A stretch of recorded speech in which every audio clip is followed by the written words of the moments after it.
बहुत पाए के बुजुर्ग थे, इमामुल मंतिक कहलाते थे, इमामुल फलसफा, उलूम के माहिर थे। लेकिन जब आपका आखिरी वक्त आया तो शैतान उनके सिराने पर आया और कहने लगा कि राजी तुम अल्लाह को एक मानते हो, उसकी कोई दलील है? उन्होंने दलील दे दी, कायनात का निज़ाम इस तरह से है, इसको चलाने वाला एक ही होना चाहिए। शैतान ने उस दलील को काट दिया, कहा कि दो भी तो हो सकते हैं, मेरी दलील ये है। आपने फिर दूसरी दलील दी अल्लाह के एक होने पर, शैतान ने वो दलील भी काट दी। 1 2 3 दलीलें देते देते इमाम राजी 360 दलीलें दे चुके थे। आखिरी वक्त था इनका। इमाम राजी अपने अल्लाह के एक होने पर 360 दलीलें दी। हम क्या दलील देंगे, आप क्या दलील देंगे अल्लाह के एक होने पर? मरने के वक्त तो छोड़ो, अभी बोलो, अभी अगर कोई पकड़ के पूछ ले कुछ नहीं होगा। इमाम राजी जैसा आलिम दीन जब वो 360 दलीलें दे चुके तो डगमग होने लग गए, अल्लाह एक है भी कि नहीं। शैतान इस तरह के हमले कर रहा था। ये तो उनकी निस्बत का असर है कि हज़रत सैयदना नजमुद्दीन कुबरा जो फखरुद्दीन राजी के पीरो मुर्शिद थे, पीरो मुर्शिद से निस्बत का यह असर होता है। दूर से ही मुर्शिद ने अपने मुरीद की हालत को देखा और पुकार कर कहा, ऐ राजी वो इबलीस है, तू उससे बहस कर रहा है, अपने खुदा के एक होने पर दलील दे रहा है, उससे कह मैं अपने खुदा को बगैर किसी दलील के एक मानता हूं। तो राजी को अपने पीरो मुर्शिद की आवाज आई तो उन्होंने कहा, ऐ इबलीस लईन, मैं अपने रब को बगैर किसी दलील के एक मानता हूं। शैतान वहां से जाने लगा और कहा, राजी इस मौके पर मैंने 70 से ज्यादा बड़े उलमा का ईमान ले लिया था, आज भी तेरा ईमान खत्म हो जाता अगर तेरा पीर जिंदा ना हो। अल्हम्दुलिल्लाह अल्हम्दुलिल्लाहिल हन्नानिल मन्नान अल्लज़ी खलक़ल इंसान व अल्लमहुल बयान वस्सलातु वस्सलामु अला रसूलिही सय्यिदिल इंसी वल जान व अला आलिही व अस्हाबिही ज़िल खैर वल इहसान, अम्मा बअद। फ़अऊज़ु बिल्लाहि मिनश शैतानिर रजीम, बिस्मिल्लाहिर रहमानिर रहीम। व कज़ालिक जअलना लिकुल्लि नबिय्यिन अदुव्वन शयातीनल इंसी वल जिन्न युई बअदुहुम इला बअदिन ज़ुख़रुफ़ल क़ौलि गुरूरा। सदक़ल्लाहु मौलाना अज़ीम। बारगाह रिसालत मुआब सल्लल्लाहु अलैहि वसल्लम में दुरूद पाक का हदिया पेश करें। अल्लाहुम्मा सल्लि अला सय्यिदिना व मौलाना मुहम्मदिन मअदनिल जुदी वल करम व आलिहि व अस्हाबिहिल किराम व इब्निहिल करीम व बारिक व सल्लिम सलातन दाइमतन सरमदन अबदा। कुरान अज़ीम में अल्लाह ताला यूँ इरशाद फरमाता है, इसी तरह हमने हर नबी के साथ एक दुश्मन पैदा किया है। शयातीन अल इंसी वल जिन्न, इंसान और जिन्नात में से शयातीन, नबियों के साथ एक दुश्मन को बनाया गया है। तो फिर आम इंसान का क्या है? इंसान की जिंदगी किसी मुकाबिल में ही गुजरती है, यानी खैर और शर दोनों इस ज़मीन पर मौजूद हैं। जितने भी औलिया कामिलीन, सहाबा, ताबाईन, जिनकी भी ज़िंदगियां आप देखें, उनके करामात, उनकी अच्छाइयाँ, उनकी फजीलतें सब आप बयान करते हैं, सुनते हैं, लेकिन साथ ही उनकी ज़िंदगी में कोई एक थ्रेड रहता ही है, एक दुश्मन कोई रहता है। इसकी वजह क्या है? सारे नबियों के साथ अल्लाह ताला फरमाता है हमने एक दुश्मन पैदा किया है। वजह यह है कि दुश्मन इसलिए होता है कि अल्लाह के महबूबों की मोहब्बत का इजहार हो जाए, उनके कमालात का इजहार हो जाए। मिसाल के तौर पर सैयदना इब्राहीम खलीलुल्लाह अलैहिस्सलातु तस्लीम, ये खलील हैं अल्लाह के, बरगजीदा पैगंबर हैं, जलीलुल कद्र नबी हैं, और आप अल्लाह ताला के महबूब नबियों में से हैं। लेकिन आपके साथ जो हुआ, आपको आग में डाला गया, वाक़या आपको मालूम होगा। नमरूद ने आपके लिए आग जलाई और आपको आग में झोंक दिया गया और आग ने आप पर कुछ असर नहीं किया। अल्लाह ताला ने कुरान में फरमाया, कुल्ना या नारू कूनी बरदन व सलामन अला इब्राहीम, हमने कह दिया ए आग इब्राहिम पर ठंडी हो जा, सलामती वाली हो जा। आग ठंडी हो गई, इब्राहिम अलैहिस्सलाम का कोई भी बाल बाका नहीं हुआ। अब ये जो कमाल इब्राहिम अलैहिस्सलाम का जाहिर हुआ, इसकी वजह क्या है? उस नमरूद का होना। वो दुश्मन इसलिए था कि अल्लाह के नबी के कमाल का इजहार हो जाए। आपकी जिंदगियों में भी ये मामलात होंगे, हर एक के साथ कोई ना कोई दुश्मन होगा। कोई ऐसा तस्वुर नहीं कर सकता कि मैं या फला सारे दुश्मनों से पाक हैं। और कभी कभार हमारे पास लोग आकर के कहते हैं कि हज़रत फला मेरे साथ वो कर रहा है, ये कर रहा है, मैं तो किसी का बुरा चाहता ही नहीं। यहाँ ये कानून नहीं है कि आप किसी का बुरा चाह रहे हैं तभी आपके साथ कुछ बुरा हो रहा है। दुनिया बहुत सारे लोगों से ऐसी भरी हुई है जो खामोश चलने वालों के साथ भी दुश्मनी करती है। उनको ये जरूरी नहीं है कि आपने उनका कुछ बिगाड़ा हो, आप रास्ता चलने वाले हो, लेकिन उसके बावजूद भी कुछ लोगों को अच्छा नहीं लगता आपका रास्ता चलना। आप सर झुका करके चलते हो, ये भी बहुत सारे लोगों के लिए सही नहीं लगता। आप सर उठा के चलते हैं तो भी लोगों के लिए तकलीफ है। तो खामखा जो तकलीफ है लोगों को, हर एक का कोई ना कोई दुश्मन या छोटा होता है या बड़ा होता है। लेकिन हमारी जिंदगियों में किसी दुश्मन का होना ये इसलिए नहीं है कि हम सबको ख़त्म कर दिया जाए, बल्कि इसलिए है कि हम अल्लाह से ज़्यादा करीब हो जाएं, उससे पनाह मांगने लग जाएं। दुश्मन से बचने के लिए रोज़ाना कुछ ना कुछ आप वजीफ़ा करते रहेंगे, अल्लाह से दुआ करते रहेंगे। जब जब आप मुसीबतों में गिरफ्तार होते हैं, अल्लाह की तरफ दौड़ करके आते हैं। और फिर एक बात आपको मैं ये भी बता दूं, अल्लाह की ज़ात पर यकीन और तवक्कुल इतना बढ़ जाता है। हम मुसलमान हैं, इस एतबार से मैं कह रहा हूँ, दुश्मन चाहे जैसे भी हों, लेकिन मुसलमान ये सोचता है कि मेरे रब से बढ़कर ताकत किसकी है। ये जितना जरर पहुंचाने वाले होंगे ये अपनी ताकत के हिसाब से पहुंचाते हैं, और अल्लाह हिफाजत करने वाला है, वो अपनी ताकत से हिफाजत करता है। और कुरान में अल्लाह ताला ने फरमाया है, इसलिए हमारा यकीन बढ़ता चला जाता है। अगर आपका कोई दुश्मन ही ना हो तो आप खुद ही अपने आप को खुदा समझने लग जाएंगे। अगर कोई आपका दुश्मन ही ना हो तो आप खुद को ये समझने लग जाएंगे कि मेरा कौन क्या करता है, कुछ भी नहीं, मैं सेफ हूं। और जहां पता चला कि कुछ दुश्मन हैं जो ताकतवर भी हैं या साजिशी हैं या जाल बुनने वाले हैं, तो अंदर से एक खौफ पैदा होता है कि मेरी गफलत में कहीं वो मुझ पर हमला आवर ना हो जाए। इसलिए बारगाह रब्बुल इज्जत में रोजाना दुआ करता हूं कि मौला इन दुश्मनों से मेरी हिफाजत फरमा। मेरे अजीजों, हमारी और तुम्हारी ताकत का क्या कहना। सैयदुल अंबिया रसूल अकरम सल्लल्लाहु तआला अलैहि वसल्लम, अल्लाह ताला के वो महबूब नबी, अगर वो हुक्म दें तो आपके साथ सोने और चांदी के पहाड़ चला करेंगे, हुजूर ने खुद फरमाया। लेकिन उसके बावजूद मेरे आका सल्लल्लाहु तआला अलैहि वसल्लम दुश्मनों के शर से बचने की दुआ करते थे, दुश्मनों के शर से बचने की दुआ करते थे।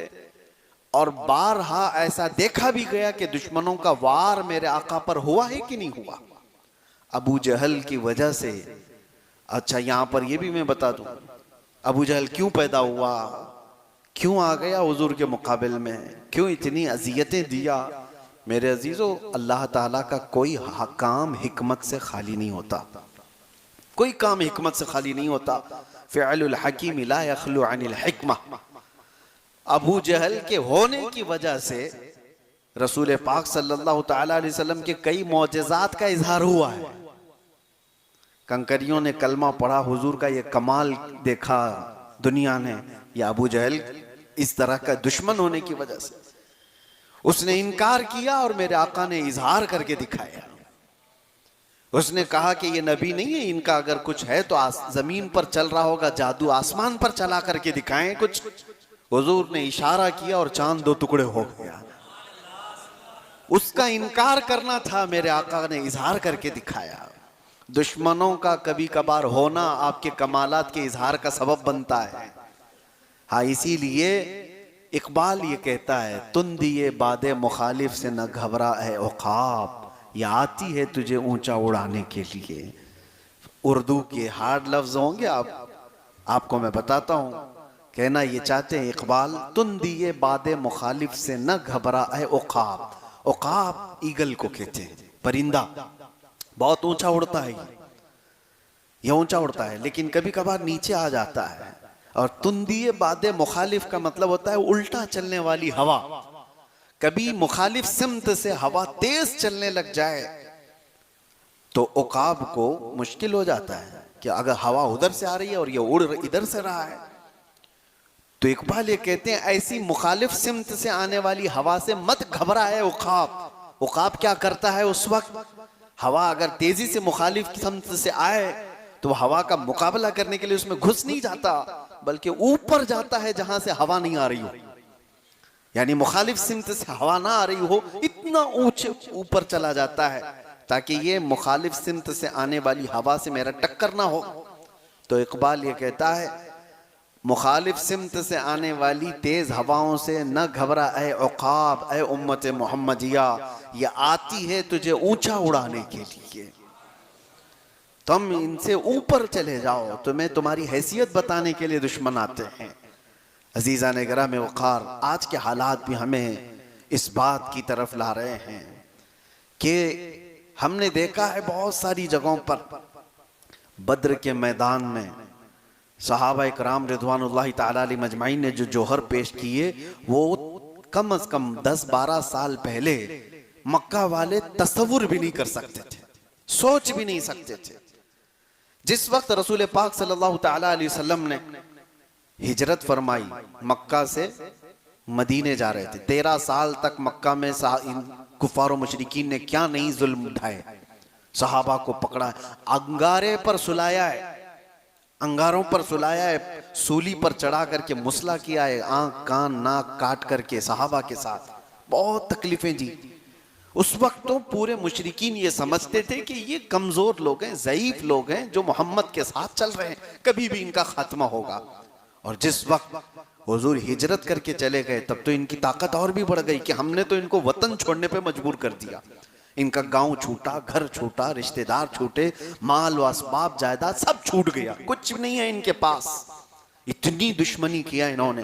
और उसके बाद जब वो मदीने चले गए, ये हालात थे जो सहाबा को मजबूत बना दिए, सहाबा को मजबूत बना दिए। आज हम सब ये जो ढीले ढाले हैं उसकी वजह ही ये है कि हमारा मुकाबला किसी से नहीं है। जिस जगह पर किसी से मुकाबला नहीं होता वो ढीली कौम है, उसे किसी भी चीज से अपने मुकाबले की ताकत का अंदाजा ही नहीं होता। मेरे अजीजों, सुना है शेर को भी अगर कुत्तों के साथ पाला जाए तो फिर वो शिकार करना छोड़ देता है, उसे उसकी हैसियत मालूम नहीं रह जाती, याद नहीं रह जाता, बरसों अगर रहा तो। सहाबा इकराम वहां मक्का से मदीने चले गए, मुशरिकीन अभी भी ये सोचते थे कि जिस तरह हम इनको मक्का में कभी भी पकड़ के मारते थे, एक साहबी हैं जिनको 16 साल तक कैद में रखा था इन्होंने, जंजीरों से बांध करके, वो जुल्म ढाए थे। तो ये सोचते थे कि इस तरह से हम कभी भी इनके ऊपर कुछ कर देंगे। लेकिन एक मर्तबा आए मदीने पर चढ़ाई करने के लिए 1000 से ज्यादा लोग, और बद्र के मैदान में जो सहाबा ने जोहर दिखाए, इनके पूरे के पूरे परखचे उड़ा दिए। जितने गुरु घंटाल थे सब के सब मैदान बद्र में कत्ल हो गए। अबू जहल, उतबा, शैबा, जितने बड़े बड़े थे शैतान, सब कत्ल हो गए। बद्र की उस वादी में वो मुशरिकीन कहते हैं कि हमें तो ये अंदाजा ही नहीं था कि इतने ताकतवर हो चुके ये लोग, इतना मुकाबला करने की इनके अंदर हिम्मत आ गई। बल्कि वो ये भी कहते हैं कि बसा औकात हम देख रहे थे उनके पास तो लकड़ी के हाले थे, तलवारें भी नहीं थी, लकड़ियों से लड़ रहे थे सहाबा रसूलुल्लाह के। और मुशरिकीन मक्का कहते हैं कभी कभार ये गर्दन के करीब तलवार लाते थे, अभी हमला भी नहीं होता था, किसी की गर्दन कट गई होती थी, वैसे ही खत्म हो गए होते थे। ये सहाबा इकराम रिज़वानुल्लाहि ताला अलैहिम अजमाइन की मदद भी थी और उनका यकीन था, उनका जो मुस्तहकम अमल था। उसकी वजह क्या है? मुशरिकीन ने ये दुश्मनी ऐसी की कि सहाबा को इतनी बुलंदी पर पहुंचाया यकीन के साथ कि वो सहाबा मैदान में उतरे तो अल्लाह के भरोसे उतरे थे। मेरे अजीजों, ये हालात सबकी जिंदगियों में होंगे। दुश्मन जो होता है वो तुम्हें मजबूत करने के लिए होता है। एक बुजुर्ग ने फरमाया था, बुजुर्ग बैठे हुए थे और अचानक वो दुआ करने लगे कि अल्लाह ये दुश्मनों को सलामत रखे, ये भी नियामत है। तो सब लोगों ने कहा कि हुजूर दुश्मनों के हिलाकत की दुआ की जाती है, आप कह रहे हैं वो सलामत रहे? कहते हाँ, इसलिए कि वो होते हैं तो हमारा ईमान मजबूत होता है, वो हमारे ईमान को मजबूत करते हैं। और हत्ता के उस बुजुर्ग ने फरमाया अगर ये ना हो तो हमें शहादत का दर्जा कहाँ से मिले, गाजी का दर्जा कहाँ से मिले? इनके साथ मुकाबला हो तो ही ये सब मामलात हैं, कोई हो ही ना तो फिर कहाँ से हमें ये सब नियामतें मिलेंगी? बहरहाल उनका अपना कॉन्सेप्ट, उनका अपना तस्वुर, लेकिन हमारे लिए जिंदगियों में मेरे अजीजों हर एक के साथ अल्लाह ताला ने एक शैतान पैदा किया है। हर एक के साथ एक शैतान है।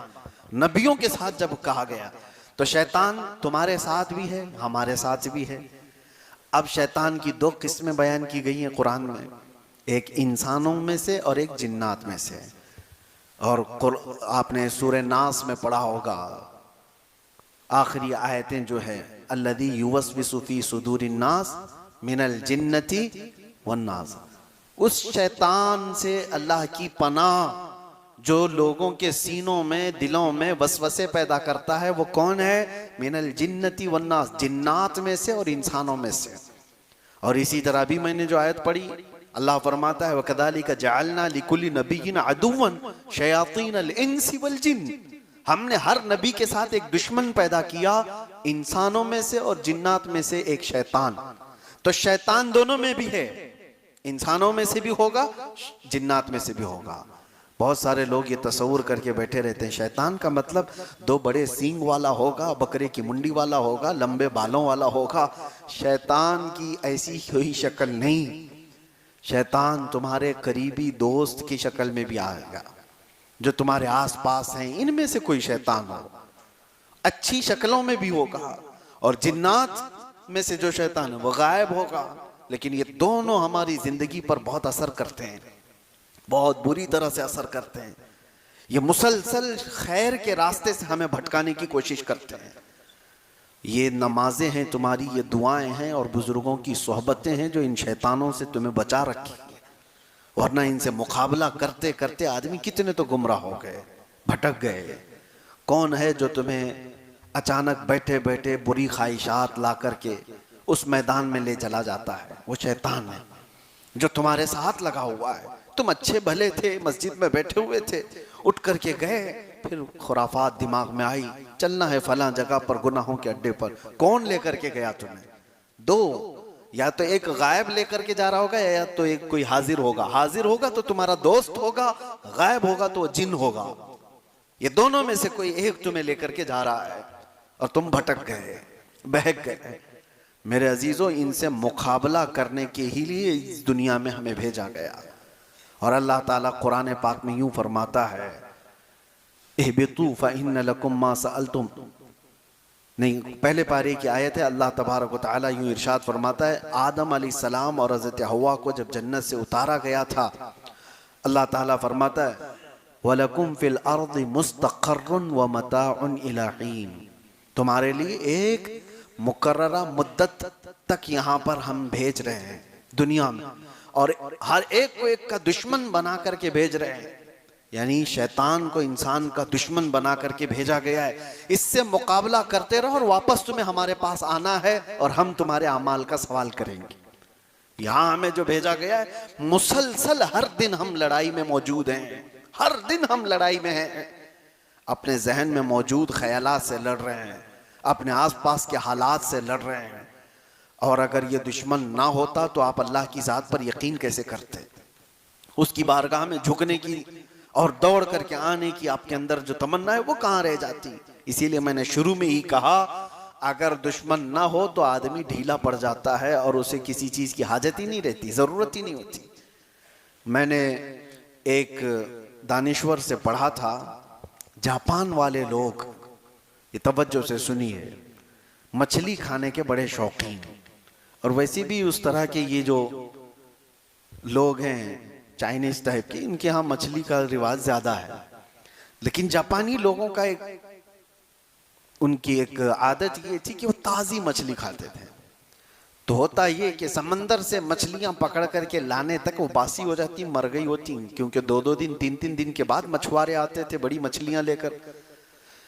तो अब उसके लिए इन लोगों ने एक दूसरा तरीका इख्तियार किया कि नहीं, ताज़ा मछली खानी है तो एक बहुत बड़े टैंकर जहाज के समंदरों में भेजे गए। उसमें पानी रहता था, मछलियां समंदर से पकड़ी जाती थी और पानी में डाल दी जाती थी, और पानी में डालने के बाद वो पानी में तैरती रहती थी तो जिंदा रहती, और जब साहिल पर आते तो अभी मछलियां जिंदा ही रहती थी, मरी हुई बासी नहीं होती थी। तो ये चंद दिन तक चला, लेकिन ये भी फेल हो गया। क्यों?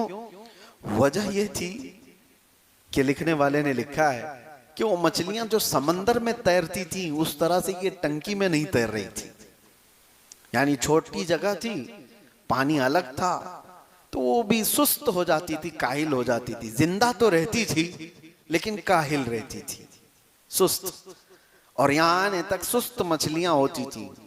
तो जापानी लोगों ने ये कहा कि सुस्त मछलियां खाने से हमारी तबीयत में भी सुस्ती ज्यादा ना आ जाए, हमें एक्टिव चाहिए, हरकत वाली। जानते हैं, उसके बाद उन्होंने एक तीसरा तरीका इख्तियार किया।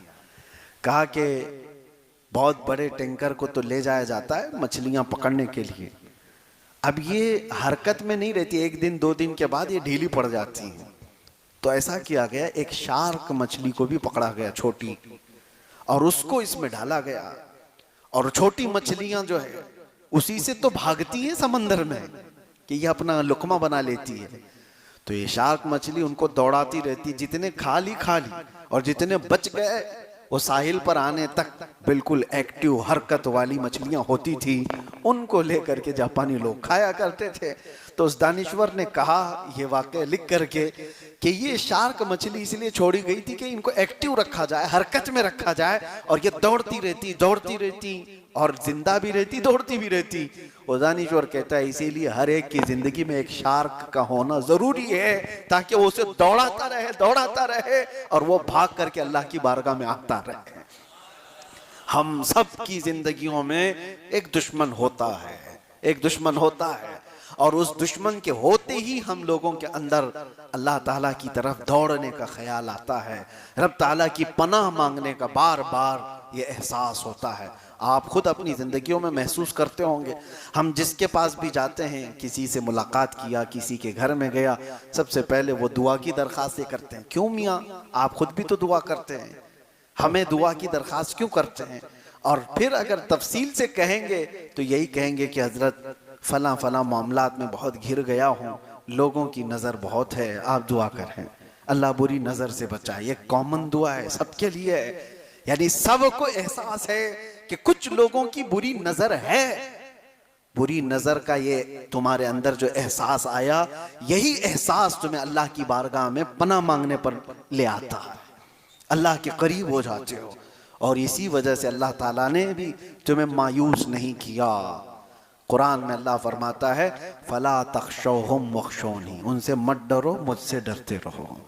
लेकिन है कि अल्लाह के पास तो आओ, दुश्मन तो है तुम्हारे, लेकिन डरो मत। अल्लाह फरमाता है मेरे दरबार में आओ। और अल्लाह ने 2 सूरतें उतारी, कुल अऊज़ु बिरब्बिल फलक और कुल अऊज़ु बिरब्बिन नास। मेरे आका सल्लल्लाहु तआला अलैहि वसल्लम पर जादू किया गया था, पता है आपको? हुजूर अकरम सल्लल्लाहु तआला अलैहि वसल्लम पर जादू किया गया था, ऐसा सख्त जादू कि हुजूर का जिस्म बुखार से पूरा जर्द हो गया था। और फिर वो पता भी किया गया कि कहाँ जादू करके क्या किया गया है, आपका पुतला बनाकर उसमें सुइयां या फिर बाल वगैरह लगा करके जिस तरह से भी जादू किया गया, हुजूर सैयदुल मुरसलीन सल्लल्लाहु अलैहि वसल्लम पर यह असर किया गया। उसके अलावा खैबर के मौके पर जहर दिया गया था, गोश्त में जहर रख करके। हुजूर पाक सल्लल्लाहु तआला अलैहि वसल्लम पर जब ये इस तरह के हमले हुए थे तो अल्लाह ताला ने मुअव्वज़तैन को उतारा। मुअव्वज़तैन किसको कहते हैं? कुल औज़ु बिरब्बिल फलक और कुल औज़ु बिरब्बिन नास। कहा गया जो इसको पढ़ ले अल्लाह दिन भर उसको जादू सहर से महफूज रखेगा। तुम्हारे पास ये हथियार हैं, तुम्हारे पास ये आलाजात हैं। बहुत सारी जगहों पर मैंने देखा, इससे कबल भी मैंने कहा है, आजकल ये आम हो गया है, कुछ शैतान हैं रुए ज़मीन पर जो इन्हीं कामों में मसरूफ़ हैं, एक दूसरे पर हमला करने, जादू सहर सिफली टोटके, ये सारी चीज़ों पर दूसरों की ज़िंदगियों को ख़राब करने में। और आज का सबसे बड़ा हमला जो हो रहा है वो हमारी बच्चियों पर है, लड़कियों पर है। कितने तो ऐसे दुकान खोले हुए बैठे हैं जो मोहब्बत का तावीज़ करते हैं, किसी लड़की को अपने काबू में करने के आमाल करके दिए जाते हैं, ये शैतानी आमाल के ज़रिए से, और लड़कियों पर गलत तरीके से असर करके कितने ऐसे हैं, मैंने खुद में देखा है, अच्छे अच्छे घरों की बच्चियों पर ये अमल करके उन्हें अपने कंट्रोल में कर दिया जाता है और उसके बाद उनको ले जाया जाता है। और कुछ तो वो है जो शादी कर लिए और कुछ तो वो है जो उन्हें कोठे में बेचती है।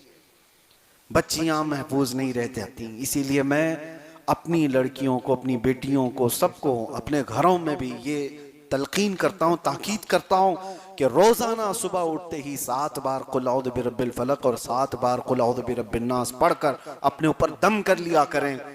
अल्लाह तबारक व तआला मुअव्वज़तैन की बरकतों से ये शयातीन के हमलों से महफूज रखेगा।